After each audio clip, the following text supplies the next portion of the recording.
Hi hello வணக்கம். வாங்க cinema பற்றி பேசலாம். இன்றைக்கி ஓடிடியில் நெட்ஃப்ளிக்ஸில் பார்த்த படம் என்ன படம்னா இரட்டை. இந்த படம் வந்து மலையாளத்தில் வந்து ஒரு ஹிட்டான படம். இப்போ நெட்ஃப்ளிக்ஸில் வந்துருக்கு. டபுள் ஆக்ட் ஜோஜி ஜார்ஜ் வந்து டபுள் ஆக்ட்டு. கமல் சாரே இந்த படத்தை வந்து தக் லைஃப் ஆடியோ லான்ச்சில் வந்து பாராட்டினார். சூப்பராக நடிச்சிருக்கீங்கன்னு உலகநாயகனே பாராட்டின ஒரு படம். எப்படி இருக்குன்னு பார்க்கலான்னு தான் நானும் பார்த்தேன். படம் வெறும் 1 மணி நேரம் 50 நிமிஷம் தான். 2 மணி நேரத்துக்கு 10 நிமிஷம் குறைவான படம் தான். சிறப்பாக இருக்குது. ஜோஜி ஜார்ஜ் அண்ணன் தம்பி 2 கேரக்டர், அதான் இரட்டை.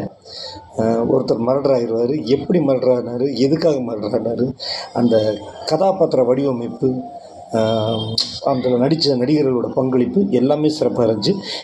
படத்தோட கதையின் நாயகி வந்து அஞ்சலி. நீங்கள் வழக்கமாக பார்த்த அஞ்சலியோட அந்த துடுக்குத்தனம், குறும்புத்தனம் எதுவுமே இதில் இருக்காது. ஜோஜி ஜார்ஜை பற்றி இன்னொன்று விஷயம் சொல்லணும். என்னென்னா, சின்ன சின்ன கதாபாத்திரத்தில் நடித்து அவர் வந்து ஜோசப் படம் மூலம் மலையாள சினிமாவே திரும்பி பார்க்க வச்சார். அப்புறம் பனின்னு ஒரு படம், அவரோட படம் சூப்பர் படம், அட்டகாசமான படம். அந்த படம் உங்களுக்கெல்லாம் பிடிச்சதுன்னா அதே மாதிரி இந்த படம் இரட்டை வந்து உங்களுக்கு ரொம்ப பிடிக்கும். மறக்காமல் நெட்ஃப்ளிக்ஸில் பாருங்கள். ஓகே, ஜோஜி ஜார்ஜ் சார், தக் லைஃப் மாதிரி நிறைய படங்கள் தமிழில் நீங்கள் பண்ணுங்கள். Okay, tata.